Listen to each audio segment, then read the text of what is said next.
Bueno, buenos días, Alfonso. Buenos días. Y muchas gracias por asistir y por aceptar esta entrevista. Y bueno, vamos a empezar con la primera pregunta, que es la siguiente.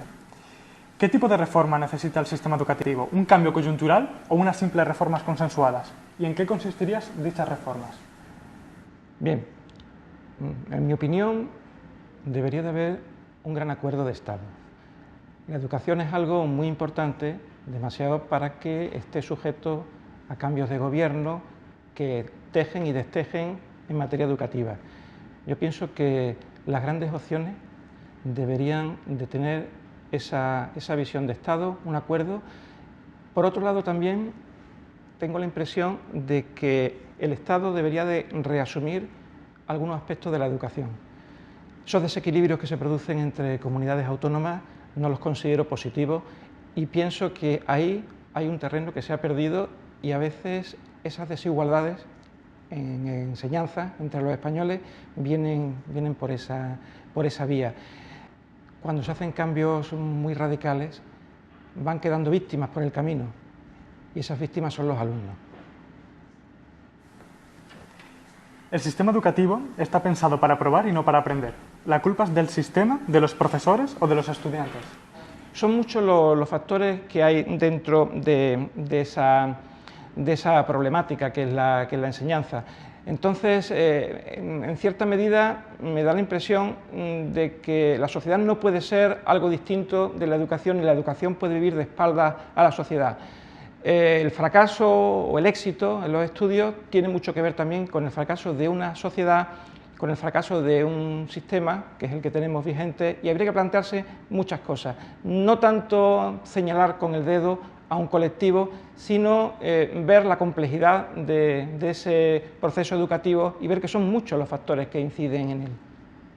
La sociedad es muy cambiante, la sociedad es muy atractiva en los estímulos que ofrece a la población joven y la enseñanza ha quedado como ese reducto en el que el individuo tiene que esforzarse, someterse a unas normas, alcanzar unos conocimientos a base de constancia, de trabajo, en cierta forma se ve obligado y entonces eso no opera en favor de la enseñanza como algo simpático, como algo realmente atractivo, porque la competencia que el docente tiene fuera del aula cuando no ejerce su influencia sobre los alumnos es infinitamente superior a la que tuvieron nuestros profesores en su momento y realmente contrarrestar esos mensajes de consumismo, de inmediatez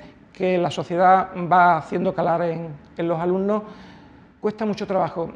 La pregunta sería, ¿está pertrechado el profesor para hacer frente a esos rivales tan poderosos que hay fuera de las aulas? ¿Estamos siempre supeditados a algo o a alguien? Supeditados a algo, a alguien. Siempre hay algo que opera por encima de nosotros y siempre hay incuestionables que realmente nos faltan. Pero yo pienso que en el terreno de la enseñanza, en el terreno de los estudios, hay un condicionante muy fuerte y son los recursos económicos. La crisis no puede ser la excusa para rebajar la calidad de una enseñanza pública, pero es el gran argumento que utilizan las distintas administraciones, todas ellas, para justificar, como digo, esa falta de inversión y esa falta de recursos. El condicionante económico hoy es el gran argumento al que se acogen las administraciones. Ese condicionante está siempre ahí. Alfonso, ¿son imprescindibles los recursos económicos para disfrutar de una buena educación? Los recursos económicos son fundamentales. La educación conlleva unos gastos. Hay que hacer una dotación suficiente, hay que adelantarse a lo que puede suceder, hay que volcarse desde el punto de vista material en dotar de medios. Pero esos medios también hay que conservarlos.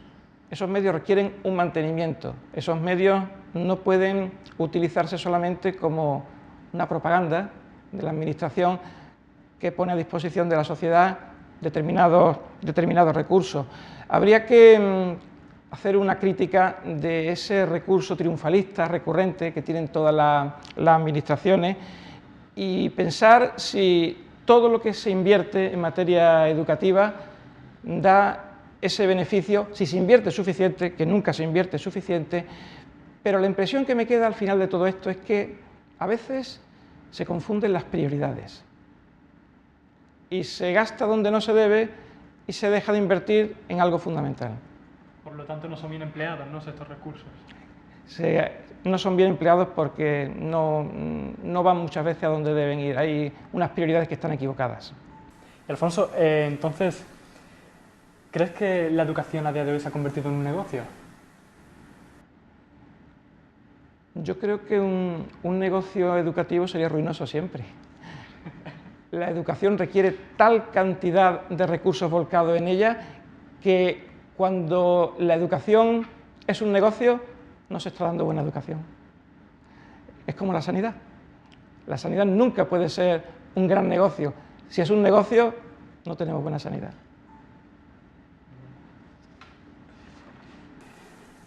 Por parte de los estudiantes, ¿es mejor o peor la valoración de la educación pública a raíz de la crisis? Eso habría que preguntárselo a los estudiantes. Es una pregunta que tiene que ir directamente hacia ellos. Pero quizá el problema sea anterior a la crisis. El problema es anterior a la crisis es el gran pretexto que se utiliza y quizá sería pertinente preguntarle a algunos dirigentes políticos que se muestran paladines y defensores a ultranza de la enseñanza pública, ¿por qué llevan a sus hijos a la enseñanza privada y no confían en esa enseñanza pública de la que tanto se les llena la boca en todo tipo de discursos, en todo tipo de asambleas, congresos y simposios? Los estudios están orientados al materialismo, consumismo y capitalismo. ¿Es mejor alejarse de esto para buscar una educación más altruista? Quizá la principal orientación de la docencia sería hacer ver a los alumnos que el saber no es objeto de consumo. No hay que consumir. El saber no se consume, se asume. Entonces, asumir, no consumir, son contravalores que están muy en las antípodas de la ideología dominante que se trata de inculcar a los alumnos. Esa es la labor fundamental de la docencia, a mi entender. ¿Estás a favor o en contra de la huelga de estudiantes? Las huelgas son siempre un arma de doble filo. Estoy de acuerdo con el malestar del estudiante ante la situación que se nos plantea en materia de educación, sea del color que sea la administración. La administración siempre es poder. La huelga me parece un método, pero cuando se reúnen esas condiciones de prolongada, sin unas ideas demasiado claras y privándote de una enseñanza a la que tienes derecho en cursos, sobre todo elevados, en los que te estás jugando mucho, me parece aventurado. Voy a contracorriente. ¿Por y para qué educas? Bien, la educación, tal y como la entiendo, no habría que basarla solamente, como digo, en esa transmisión de contenido. La educación, entendida en un sentido amplio, debería de tratar de hacer que el alumno sintiera más necesidad de saber. La ecuación sería esa: transmitir conocimientos que a su vez fueran susceptibles de suscitar mayor necesidad de saber. El saber genera curiosidad y ansia por el saber. Pues simplemente eso, estimular las preguntas, estimular las interrogantes, ese ansia de saber que todos llevamos dentro, pero que necesitamos en cierta medida ese aguijón que nos estimule. ¿Los estudiantes son ambiciosos respecto a su futuro profesional? ¿Tienen claras sus metas?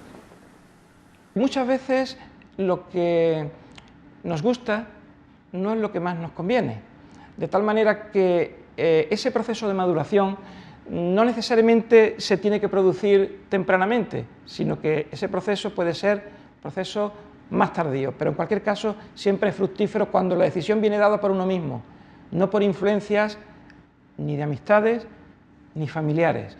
No hay nada más negativo que un padre o una madre que proyectan sus frustradas ilusiones de estudios sobre su hijo, cuyas premisas, cuyos intereses pueden estar muy alejados de lo que el padre quiere ser. Cada persona es un proyecto de vida individual. No se puede intentar hacer el proyecto de vida propio en la descendencia. Esa sería una reflexión a tener en cuenta. Hay que dejarle la libertad propia a cada uno. Efectivamente. Y evitar todo tipo de apriorismos y todo tipo de tabúes y tópicos. ¿Crees que sería mejor una reflexión sobre aquello que se estudia a una retención? Si no hay reflexión, no hay labor intelectual. Si no hay materia prima, no hay obra. El artesano trabaja con materia prima. Esa materia prima con la que trabaja el artesano tiene que ser de calidad. ¿Qué quiero decir? Quiero decir con esto que hay determinadas materias primas que no se deben desechar, determinados procedimientos que no debemos dejar de lado. Hay hoy una tendencia a infravalorar aspectos como el trabajo repetitivo o la memoria. La memoria es solo un instrumento, pero sin memoria no se pueden articular los contenidos. ¿Esto a dónde lleva la reflexión? Pues lleva a lo siguiente: la memoria no es el fin, pero es un camino. Y si no incidimos en el esfuerzo, en el trabajo, en la memoria que tan denostada está, no podemos llegar a lo que es más importante, la reflexión. No se puede edificar sobre el vacío, hay que edificar sobre elementos sólidos. ¿Alguna vez ha habido algo que te haya marcado en tu vida o que te haya hecho cambiar? ¿Una película, un libro, un comentario? Yo pienso que la vida es la mejor escuela y en ese aspecto nunca me he dejado llevar por una idea concreta y con clichés. Me han marcado muchas lecturas, me han marcado muchas películas, pero si me preguntaras hoy por una película o por un libro de esas innumerables películas que me han marcado y de esos libros que he leído, sería injusto si te dijera uno u otro, porque de todos he aprendido algo. Alfonso, ¿cómo ves a tus alumnos dentro de 10 años? Pues a los alumnos dentro de 10 años los veo inmersos en una sociedad muy compleja, en una sociedad muy competitiva y en una sociedad muy plural. Entonces, ese cambio continuo, esa inmediatez que hoy vivimos, pues me da vértigo dentro de 10 años. Va a ser una sociedad muy cambiante. ¿Y tú cómo te ves? Pues yo me veo ya en esos 10 años, dice, pues me veo casi ya al borde de la jubilación y tratando de despertar el apetito del saber en promociones cada vez más desganadas. Entonces, ese es quizás el horizonte. Ojalá me equivoque, pero seguiremos en la brecha y desde luego no vamos a cejar en el empeño. Ya, Alfonso, para terminar, ¿crees que hay que ser feliz con lo que se tiene o hay que aspirar a más? ¿Qué consejo darías para hacerlo? La felicidad muchas veces la esperamos de fuera. Fluye de dentro. La llevamos dentro. Y el que piense lo contrario se engaña.